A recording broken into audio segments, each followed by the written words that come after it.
Il y en a des joueurs importants dans ce nouveau dispositif de Xabi Alonso, mais lui, une bicyclette aujourd'hui de la part de Kylian Mbappé, un but aérien de Gonzalo Garcia, une provenance de Arda Güler, une deuxième provenance de Arda Güler. Se positionne littéralement avec la meilleure note de son équipe une énième fois, affichant de telles statistiques. Arda Güler est tout simplement devenu plus qu'un simple passeur, est littéralement devenu le moteur de ce jeu, est en train de prendre une très grande place, en train de remplacer Toni Kroos, en train de diriger son équipe, est littéralement sur la bonne voie pour devenir tout simplement un des plus grands leaders de cette équipe. C'est tout simplement ce dont j'avais toujours espéré de ce joueur connaissant son potentiel à la base avant qu'il rejoigne le Real Madrid. Et la déception qui va avec, au fil du temps quand je ne le voyais pas titulaire, pourtant connaissant ce qu'il est capable de réaliser, sa capacité et tout ce qui va avec. Aujourd'hui, il est tout simplement là où il est le plus à l'aise sous Xabi Alonso, avec la pleine confiance de son coach. Une confiance que Xabi Alonso avait envers le joueur bien avant qu'il rejoigne le club d'ailleurs, sachant pertinemment au vu de son profil qu'il allait tout simplement être ce joueur de cette équipe. Aujourd'hui, il est tout simplement épanoui. Et je peux vous dire que c'est que le début. Là, pour l'instant, il distribue, il envoie des passes. Attendez juste qu'il commence à marquer. Après son but là, et en plus la célébration de Jota qui va avec, qui va parler. Il se devait d'être là contre le Paris Saint-Germain. Venant d'entrer après un formidable centre d'Arda Güler. Kylian Mbappé qui vient déclencher cette bicyclette en pleine surface devant le gardien. Après avoir réalisé une entrée plus que correcte, après avoir joué moins de 50 minutes en tout durant cette Coupe du Monde des clubs. Alors lui, encore une fois, encore un match formidable. Et oui, lui c'est un numéro 9. Mais ce que je sais aussi, c'est que lui c'est Kylian Mbappé. Et même s'il n'a pas le sens du 9 de Gonzalo Garcia, depuis la nuit des temps, on vous dit qu'il apportera autre chose. Et peut-être une efficacité plus tranchante. Mais comme depuis toujours en fait, j'ai l'impression qu'il est tout le temps obligé de vous prouver. Son retour fait énormément de bien. Et la question à se poser maintenant, qui Xabi Alonso va aligner Kylian Mbappé, qui revient, et on le sent plus que frais aujourd'hui grâce à son but, ou bien Gonzalo Garcia qui nous a porté durant toute cette édition de Coupe du Monde des clubs, qui est co-meilleur buteur aujourd'hui de la Coupe du Monde des clubs. Le choix va vraiment être très dur, mais j'ai vraiment l'impression que Xabi Alonso ne prendra pas le risque. Voudront probablement donner une continuité à comment ça marche depuis le début de la compétition. Je pense qu'il alignera Gonzalo Garcia et fera rentrer bien plus tard Mbappé peut-être. Mais en tout cas, il est bel et bien de retour. Ça y est, nous y sommes. Nous y sommes. Les retrouvailles tant attendues entre le Paris Saint-Germain et Kylian Mbappé. Arsenal, mon équipe, on les a privés de ça, on vous a privés de ça en fait. Normalement, c'était en Ligue des Champions que ça devait se finir. Mais là, tout va se finir bataille finale Coupe du Monde des clubs. Comme quand Naruto et Sasuke, ils se sont battus là, dans la vallée de la fin. Ça va être ça. En plus, Kix est de retour. Normalement, il devrait jouer titulaire. Il a marqué son but en rentrant. Ça veut dire que là, il n'y a pas d'excuse. Pacho expulsé. Du côté du Real Madrid, Dean Huijsen expulsé. Ça veut dire en vrai, là, il n'y a pas de je sais pas quoi, Xabi Alonso, tout le monde est au top. Bon, voilà, il y a un peu, les organismes sont un peu fatigués du côté du Paris Saint-Germain, mais vous savez très bien que quand il y a une compétition, ils se surpassent. Donc là, je vous le dis, ça va péter. Péter. Ça les fouille. Non, en tout cas, j'ai hâte de ce match entre le Real et le PSG. Je pense que ça va être un match de fou. Là, on n'est pas au bout de nos surprises, mais moi, j'ai hâte. J'ai hâte. Comme disait un grand philosophe. Oh là là, comment j'ai hâte. J'espère que t'as la ref, hein. Rof. Bon, allez, bonne nuit. Ah là là là là là là. Lui, il était remplaçant, les gars. Le petit, humble, talentueux, à la patte gauche si élégante. Il a saigné le banc sous Carlo Ancelotti. Arda Güler ce soir. 90 minutes disputées. 78 ballons touchés. 2 passes décisives. 96% de passes réussies. 65 sur 68. 9 passes dans le dernier tiers, 2 chances créées, 2 passes clés, 2 duels gagnés, 2 tacles, 2 récupérations. Meilleure note du match. Je suis désolé, ça fait un petit bout de temps qu'on vous le répète. Le petit, avec le ballon qu'il a, c'est pas normal qu'il joue aussi peu de minutes. J'ai souvent répété qu'il avait fait la mauvaise décision d'aller au Real et pas au Barça, parce qu'au Barça on donne du temps de jeu aux mecs talentueux, aux jeunes, ça pose pas de problème, alors qu'au Real c'était pas le cas. Maintenant je crois juste qu'il a trouvé son coach. Arda Güler sous Xabi Alonso, je sais pas si c'est le joueur qu'il lui fallait ou si c'est le coach qu'il lui fallait, mais en tout cas, il se fallait. Moi, je vous l'ai toujours dit, j'ai une affection particulière. Son football, son comportement, son humilité, ses déclarations, sa manière de jouer, sa compréhension du foot, son QI, même sa tête, c'est un Turc. J'aime tout chez lui. Je suis un très grand fan d'Arda Güler. Et même si c'est chez les voisins, ça me fait chier, je vais pas mentir. Mais je lui souhaite que du bien. Et je suis heureux et content qu'il ait enfin un coach qui l'estime à sa juste valeur, qui lui donne du temps de jeu, qui lui permette de briller et de montrer à la planète foot l'étendue de son talent. J'espère pour lui que ça continuera ainsi, juste qu'il ne gagnera pas trop de trophées parce que bon, on reste concurrent quand même quoi. Mais c'était quoi cette fin de match là? Wesh. Non, j'y ai peur. Parce que là, j'étais en train de parler du Xabi Ball propagande. Carton rouge pour Dean Huijsen. Dernière minute, arrête Courtois. Wesh. Attendez s'il vous plaît, est-ce qu'on n'était pas sur un effet Mandela, comme quand on a tous cru que Mbappé avait déjà fait une teinture rose? Est-ce qu'on n'était pas dans une hallucination collective? Le Real Madrid s'est enchaîné les passes. Le Real Madrid s'est joué au football. Non. Si on m'avait dit un jour que je m'ennuierais pas devant un match du Real Madrid, j'aurais dit oh, Samuel. Directement, on commence avec la patte Xabi Alonso, le jeu des latéraux. Et pour moi, je le dis et je le répète, le poste de latéral est trop sous-coté au foot. Quand une équipe sait jouer avec ses latéraux, elle peut créer un surnombre de dingue. Regardez le Paris Saint-Germain avec Hakimi, Nuno Mendes.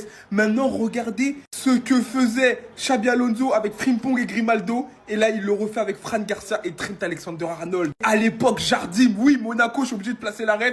Benjamin Mendy et Sidibé. À l'époque de Mbappé, de Bernardo Silva. S'il vous plaît, les anciens. Trent qui fait la passe à Fran Garcia. Tout simplement, les latéraux, c'est super important dans le football moderne et il nous le montre encore une fois, le Xabi Ball est bien au Real Madrid. Depuis que Xabi Alonso a repris ce club, Fran Garcia, c'est Marcelo. J'ai pas peur de le dire. Offensivement, dans ce poste de latéral où il doit pas trop défendre non plus, il est trop boosté en fait. Mbappé choc barre, niveau de Gonzalo Garcia. Les gars, c'est pas anodin, mais je tiens aussi à féliciter un joueur. On parle pas beaucoup depuis l'arrivée de Xabi Alonso, il est monstrueux. C'est monsieur Aurélien Tchouaméni. Il a mis de côté sa carrière de présentateur. Maintenant, il présente le jeu de Xabi Alonso. Au mitard, patron, défensivement. Et maintenant, même tellement il est en confiance, il commence à peser offensivement avec cette frappe sur la barre. On avait oublié que Tchouaméni avait une bonne qualité de frappe, tellement c'est une dinguerie. Entrée de Mbappé qui a mis un magnifique bicycle kick, les gars. Tout ça là, tout ça, c'est fort. Seul ombre au tableau pour moi, Dean Huijsen qui prend un carton rouge alors qu'il faisait un match excellent. Il va vraiment manquer face au Paris Saint-Germain. Oh là là là là là là là là là là là là là. Mais waouh! Le but extraordinaire de Kylian Mbappé face au Borussia Dortmund. Au moment où Dortmund était revenu à 2-1 pour aller sceller le sort de ce match. Une bicyclette exceptionnelle sur la galette d'Arda Güler. On le sait, Mbappé, il est de retour dans le groupe depuis les huitièmes de finale, mais avec l'avènement exceptionnel de Gonzalo Garcia, Xabi Alonso lui préfère pour l'instant toujours l'attaquant espagnol dans cette compétition. Mais il l'attendait. On sait pourquoi Xabi Alonso fait ça. On sait qu'il va exiger beaucoup plus de ses joueurs. On sait pourquoi il a remis Gonzalo Garcia sur ce match contre Dortmund. Et on voulait voir la réaction d'Mbappé. Il y a un match contre le PSG. On sait que pour son ego, il va vouloir être titulaire. Il fallait marquer les esprits. Et Mbappé les marque. Et ça aussi, qu'on le veuille ou non, mais c'est la force de caractère du garçon. À chaque fois qu'il a été critiqué, à chaque fois qu'il a été remis en question, bah il répond. Qu'on le veuille ou non, il répond. Et ça, c'est la force de Kylian Mbappé. C'est sa force de caractère, c'est son mental.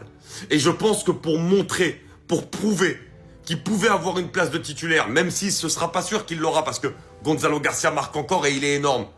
Bah, il fallait marquer un but, mais pas comme les autres. Il fallait taper dans la tête de Xabi Alonso. Et ce soir, il l'a fait avec ce but exceptionnel. En quart de finale, on n'a peut-être pas eu un Jude Bellingham vs Job Bellingham, mais en demi-finale, on aura un PSG Real Madrid. Et on pense tous qu'à une chose, c'est les retrouvailles entre les champions d'Europe et Mbappé. On a tous vu la haine que les fans du PSG ont envers Mbappé et ce match risque d'en rajouter une couche. Avant de les affronter, il est d'ailleurs buteur sur une superbe passe de Arda Güler. Mais les défenseurs du PSG ou du Real, je pense qu'ils se sont passés le message. Huijsen qui prend rouge en fin de match, il sera donc suspendu face au PSG. Pacho, l'un des meilleurs défenseurs du monde cette saison, l'une des plus grandes révélations du PSG cette saison, lui aussi sera suspendu en demi-finale face au Real. En tout cas les gars, ce qui est sûr, c'est qu'on va se régaler. Ce sera un véritable match dans un match. Enrique, un Catalan face à Xabi Alonso, un Madridista. Hakimi qui va retrouver un de ses anciens clubs. Mbappé qui retrouve son ancien club. Ce sera un premier gros test pour Xabi Alonso qui va tout simplement affronter la meilleure équipe du monde. Mais les Parisiens, je vous promets, ne soyez pas trop confiants. Vous êtes certes les meilleurs cette saison, mais que ce Real sous Xabi Alonso montre quelque chose de différent. En tout cas, ce qui est sûr, c'est que la Edge Watch va être belle et que moi derrière ma télé, je vais tout simplement me régaler. Mais j'espère quand même au fond de moi que le PSG, vous allez les détruire. Sinon vous les gars, vous en pensez quoi? Ramenez-vous sur Snap, on s'ennuie. Je me demande bien ce qui se dit dans sa tête. Je pense que là, Kylian Mbappé n'a jamais été aussi inquiet pour Endrick. Oui, parce qu'on le sait, malgré tout ce que Gonzalo Garcia est en train de faire, Kylian Mbappé à son retour à 100%, il va redevenir titulaire. Et c'est ça mon souci aujourd'hui au Real Madrid. Si on parle de mérite pur et dur, ce petit-là mérite d'être titulaire. Je dis pas que Kylian Mbappé doit être remplaçant, mais faites-lui changer de poste au moins. Parce que là, Gonzalo Garcia, je suis désolé, c'est le profil de neuf dont on a besoin. Depuis le début de cette compétition, qu'est-ce qu'il fait pas sur le terrain? Il presse, il défend, il marque, il fait marquer. Sur le but que vient de marquer Franck Garcia, il est aussi impliqué. C'est lui qui fait la passe à Trent Alexander-Arnold. Et ce dernier a fait un centre à Franck Garcia. Et moi, ce qui m'impressionne le plus chez lui, les amis, c'est son placement lorsqu'il marque ses buts. Regardez son placement sur ce but au moment où Arda Güler déclenche le centre. Il a cette capacité de se faire oublier par les défenseurs. Même le match précédent, c'était pareil. Le coup de tête, il était tout seul. Là aussi, pareil, il était tout seul. Regardez sous cet angle, par exemple, il est tout seul, personne ne le prend. Et c'est ainsi qu'il reçoit le centre d'Arda Güler. Il le place avec son pied, tranquille. Il est désormais à 4 buts marqués, une passe décisive en 4 matchs. C'est clairement un problème, les amis. Il vient de rajouter un casse-tête à Xabi Alonso. Comment il va se débrouiller, surtout à l'arrivée d'Hendrick?